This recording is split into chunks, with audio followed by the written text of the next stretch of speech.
Когда последний раз вы слышали про Дюка Нюкема? А ведь этот невероятной харизмы блондин в свое время был одним из самых известных персонажей видеоигр, и притом являлся прямым конкурентом таких гигантов, как Quake и Doom. Он был первым, кто не просто уничтожал монстров, а еще и словесно унижал каждого, кто попадется на его пути. У Дюка был характер, он ощущался живым и человечным. Хоть и перегибающим палку, но об этом попозже. И именно из-за этого в 90-х Дюк Нюкем стал настоящим феноменом своего времени. Разработчики были полны амбиций и ожиданий от будущих проектов, однако те самые амбиции, что возвели его на трон, в конечном итоге привели к его падению. Устраивайтесь поудобнее, лайк, подписка, все по классике, а мы отправляемся в самое начало истории. Дюк Нюкем.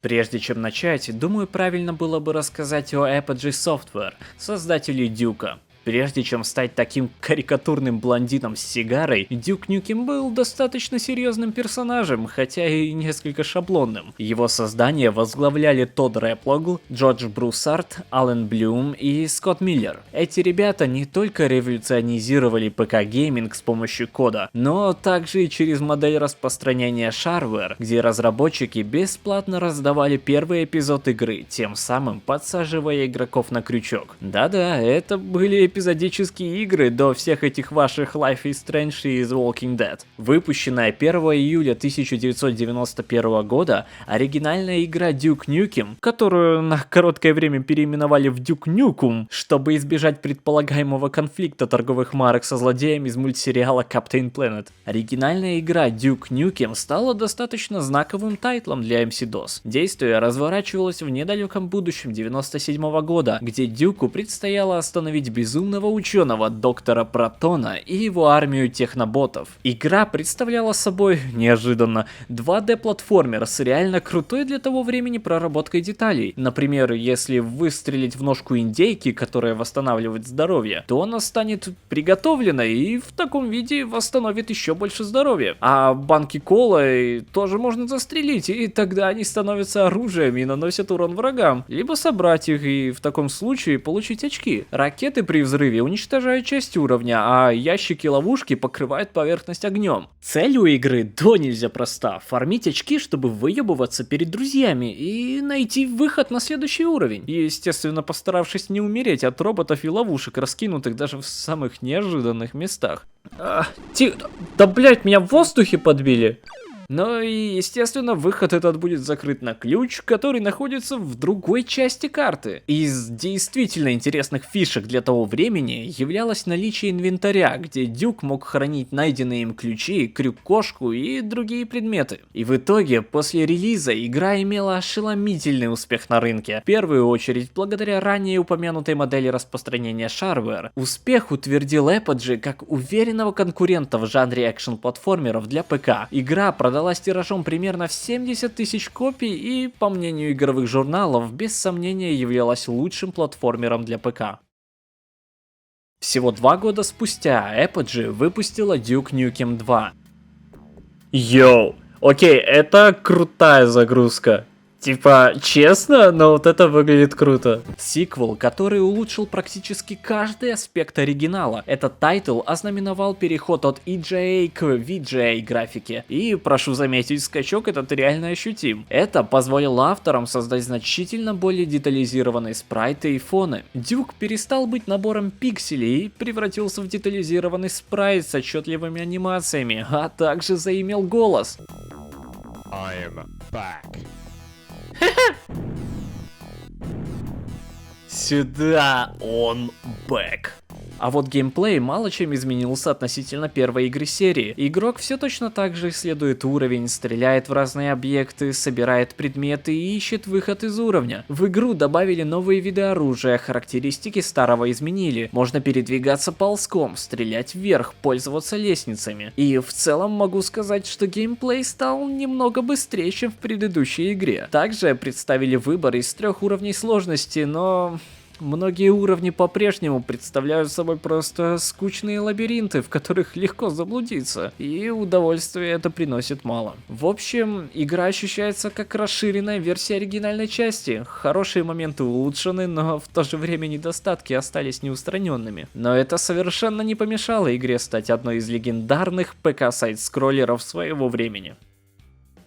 Выход оригинального Doom 10 декабря 1993 года — это не просто релиз игры, это событие таких масштабов, что единственное, с чем можно это сравнить, так это с релизом новых частей GTA. Люди не просто встретили игру, они буквально сошли по ней с ума. Doom по-настоящему являлся что ни на есть технологическим прорывом, и Скотт Миллер не мог позволить себе оставаться в стороне. Именно тогда, понимая, что Apogee ассоциируется у людей исключительно с аркадами, он решил создать свежий бренд, который всем своим видом будет кричать: мы создаем нечто актуальное, современное и перспективное. Так и появился 3D Realms. Для переезда из 2D в 3D был необходим новый движок, и тут как нельзя кстати новоиспеченной компании подвернулся перспективный программист Кен Сильверман. Скотт не отрицает, что была вероятность лицензировать движок у ID Software, однако результаты работы Кена его быстро переубедили. Технология, названная Build Engine, была шустрой и простой в использовании, и с точки зрения прогрессивности почти не уступала Doom, а в чем-то даже и превосходила его. Главным его достоинством была интерактивность окружения и разрушаемость объектов. Именно благодаря этому в Duke Nukem 3D была возможность проламывать стены, бить бутылки и катать шары по бильярдному столу в баре, что для того времени казалось чем-то невероятным. Но делать ставку только на графику и технические возможности 3D Realms не собиралась, ведь все-таки основной причиной продолжать серию был сам Дюк, и тут они постарались на славу. Нюкем олицетворял собой все, что сейчас принято считать неполиткорректным и нетолерантным. Он был грубым, жестоким шовинистом, до неадекватности эгоцентричным и самовлюбленным, и вообще никак не походил на образец для подражания. Но это было другое время и другие правила. Duke Nukem казался по-настоящему дерзким проектом, который идеально вписывался в ту эпоху. Третья часть является логическим продолжением предыдущих. Дюк со спокойной душой возвращается обратно в Лос-Анджелес после событий второй части, как неожиданно по радио сообщают, что город штурмуют агрессивные инопланетяне, целью которых являются женщины, чтобы использовать их тела как инкубатор. После чего космический корабль Дюка сбивают ракетой, но ему удается катапультироваться прямо на крышу здания, откуда и начинается путь нашего героя. Также, к слову, для Duke Nukem 3D выходило несколько дополнений, на которые я также могу сделать обзор. Если вы того захотите, пишите в комментарии. Именно в Duke Nukem 3D Дюк стал иконой. Озвученный Джоном Сент-Джоном, он превратился в собирательный образ героев-боевиков Эша Уильямса, Роди Пайпера и Грязного Гарри. Он не стеснялся в выражениях, выдавая такие фразочки как I'm Duke Nukem, and I'm coming to get the rest of you alien bastards. It's time to kick ass and chew bubble gum, and I'm all out of gum. Которые даже в моей школе цитировались каждым третьим пацаном, правда, конечно, на русском. Ну и конечно же, как часто бывало с представителями жанра шутеров от первого лица, пресса и политики обвиняли игру в пропаганде насилия. В компьютерные игры играл? Да. Играл. Вот этот сатана тебя и душит.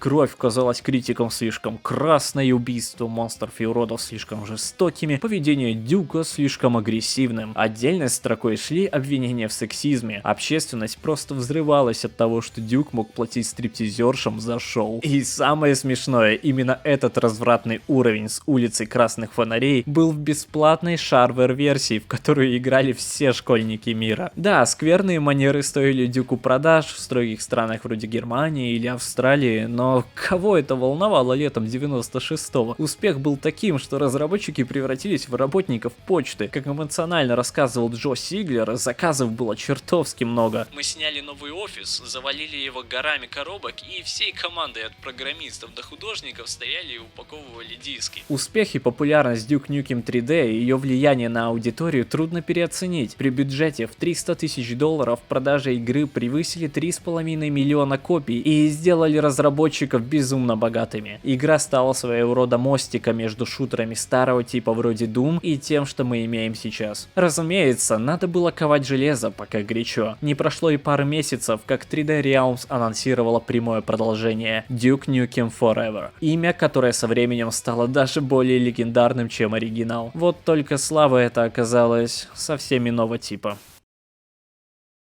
После ошеломительного успеха Duke Nukem 3D, студия 3D Realms чувствовала себя царем горы. В апреле 1997 года они анонсируют сиквел. Но была одна проблема. Их движок Build уже выглядел очень устаревшим на фоне новенького Quake. Джордж Бруссард, сооснователь студии, решает не мелочиться. Он платит $500 000 за лицензию движка ID Tech 2, того самого, на котором делали Quake 2. Казалось бы, идеальный план — купить готовую технологию и сэкономить время. Вот только прикол в том, что сам движок-то еще не был готов, и 3D Realms начали делать игру на технологии первого Quake'а, надеясь потом просто перенести ассеты. И, спойлер, это была их первая ошибка. Не успели они освоиться и привыкнуть к работе с новым движком, как на горизонте появился Unreal Engine от Epic Games. Бруссард, увидев эти открытые пространства и реалистичную картинку, решился на достаточно специфический шаг. Команда принимает роковое решение — выбросить в мусорку все наработки на движке Quake и переехать на Unreal. Бруссард обещал, что переход займет месяц-полтора. Нет. В реальности это затянуло разработку на годы. Бруссард постоянно был недоволен тем, что Duke в чем-то не является идеальным. Как только в индустрии появлялась новая фишка, он тут же хотел добавить ее в Duke'a, снова и снова переписывая код. И вот в 2001 году они выкатили тот самый легендарный трейлер на E3. Зал был в восторге, но никто не знал, что показанное в ролике — это нереальная игра, а просто нарезка сцен, собранная специально для выставки. Игры как цельного продукта все еще не существовало. К середине нулевых над проектом работало всего 18 человек. А знаете почему? Потому что они финансировали разработку из своего кармана. Спасибо продажам Duke'a 3D. И почему-то считали, что имеют право посылать издателей куда подальше. Когда Take-Two спрашивали: а где игра? Стандартный ответ был: как только, так сразу. Доходило до скандалов. Бруссард прямым текстом рекомендовал издателю заткнуться и не лезть в творческий процесс. Но и ходили слухи о переходе на движок Doom 3, менялась физика, сотрудники выгорали и увольнялись. К 2006 году из старой гвардии почти никого не осталось. Но уже в 2007 году показалось, что свет в конце туннеля все-таки есть. Штат удвоили, вышел новый тизер, но деньги, заработанные в 90-х, начали заканчиваться. Студия потратила на разработку $20 миллионов собственных средств. Им нужно было еще 6. И они пошли к Take-Two. Издатель согласился дать денег, но с условием жесткого контроля и выплат частями. И что в итоге? Бруссард отказался. И с 6 мая 2009 года разработка была заморожена, а команду уволили. 12 лет работы ушли в никуда. Вот так вот. Но, на удивление, Duke оказался живучим. 9 бывших сотрудников продолжили пилить игру буквально у себя дома. Позже их под свое крыло взяла Gearbox Software и Рэнди Пичфорд, который, к слову, и сам когда-то начинал карьеру с Duke'a. Gearbox выкупили права, и в 2010 году на выставке PAX случилось чудо. Игру анонсировали снова. В июне 2011 года, спустя 14 лет и 44 дня после первого анонса, Duke Nukem Forever наконец-то вышла, попав в книгу рекордов Гиннесса за самый долгий срок разработки. What about the game, Duke? Was it any good? Yeah, but after 12 years, it should be.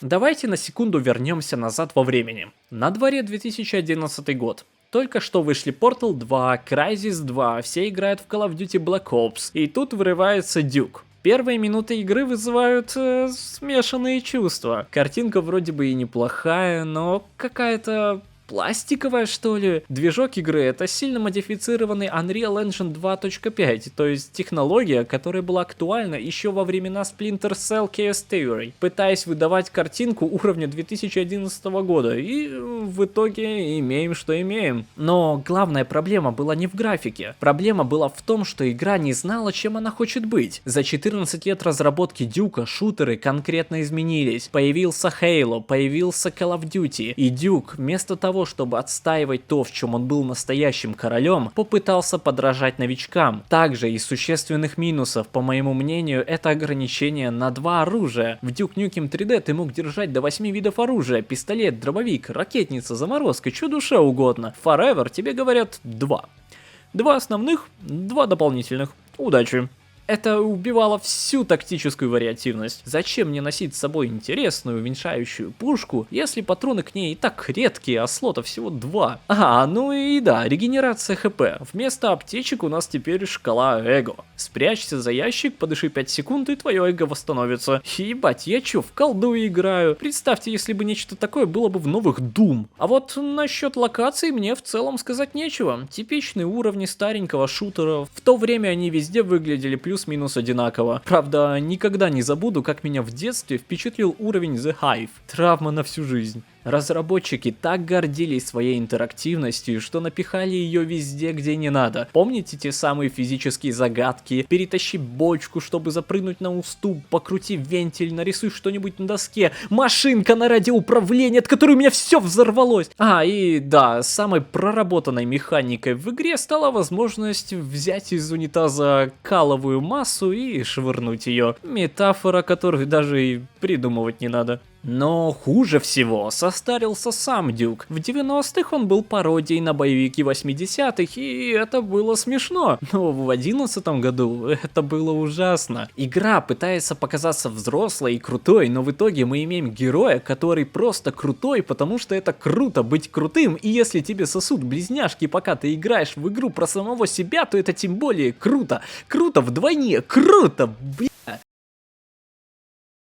Duke Nukem Forever — это не просто игра, это по-настоящему интересный опыт. Играя в нее, вы буквально видите слои разных эпох разработки. Вот уровень, который явно делали в 2002 под впечатлением от Half-Life, вот кусочек с поездки на джипе, добавленный после успеха Halo, вот квиктайм-ивенты, потому что они были модными в God of War. Это настоящий Франкенштейн из мира игр, сшитый из кусков уже не актуальных на тот момент трендов, которые Gearbox просто отполировали, чтобы не так стыдно было. Правда, особо им это все равно не помогло. Так что в итоге, есть ли какое-то будущее у Дюка? Сейчас права на серию у Gearbox. Они пытались переиздать классику, но полноценного продолжения мы так и не увидели. Главная проблема в том, что Дюк сегодня просто не работает. В современном культурном климате он выглядит как ископаемое, которое нужно вернуть обратно в землю. Чтобы вернуться, Дюку нужна не просто новая игра, ему нужна полная перезагрузка. Ему нужно то, что ID Software сделали с Doom в 2016 году, или Machine Games с Wolfenstein. Нужно взять сердце, ядро персонажа, его крутость и эго и постараться поместить в современный контекст, возможно, сделав его более самоироничным, например. Первый раз я поиграл в Дюка, когда мне было 12. Диск мне дал мой одноклассник, и, честно, она мне понравилась. Понравилась тем, что главный герой, крутой. У него много денег, он накачанный, красивый, пользуется вниманием у девушек. У него харизматичный голос и крутой характер. Понравилось тем, что эта игра ощущалась взрослой. Вернее, она и была взрослой, мне нельзя было в такие игры играть еще, но да ладно. Мы с друзьями обсуждали ее, цитировали фразы чуть ли не до старших классов. Она оставила какой-то след в моей жизни, и скорее всего из-за того, что в мои руки она попала в таком чутком возрасте, когда я только начинал познавать взрослый мир. И сейчас, вернувшись в нее, я получаю какое-то приятное удовольствие, как будто снова почувствовал то самое беззаботное детство, и игра правда ужасная, вы не подумайте, но может я не один такой, кто столкнулся с ней, будучи еще совсем малым, и на тот момент считающий ее венцом творения. Пишите в комментариях, что для вас значит Duke Nukem. А на этом все. Ставьте лайки, подписывайтесь, буду рад каждому. С вами был Фейми, и до новых встреч.